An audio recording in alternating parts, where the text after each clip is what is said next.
À cause de la distance, la nouvelle de la mort de Napoléon met 3 mois à atteindre l'Europe. Dès qu'elle est connue, la disparition du captif ne provoque cependant guère de réaction, alors qu'on aurait pu s'attendre, pour un personnage de cette dimension, à beaucoup plus. Si les journaux annoncent la mort, ils ne font guère de développement ensuite. Dans les cours européennes, on note guère de réaction. À la cour d'Angleterre, par exemple, le roi George IV accueille cette nouvelle avec beaucoup de détachement. Et si parmi les partisans de l'empereur on pleure certainement, on ne manifeste guère d'émotion en public. En fait, cette nouvelle est un non-événement.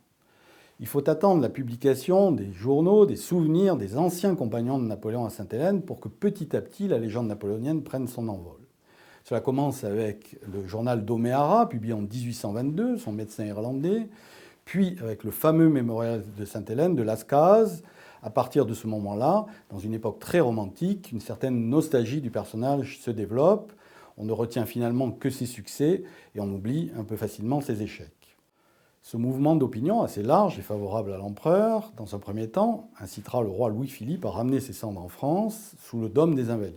Dans un second temps, il favorisera même l'accession au pouvoir d'un Bonaparte qui deviendra l'empereur Napoléon III.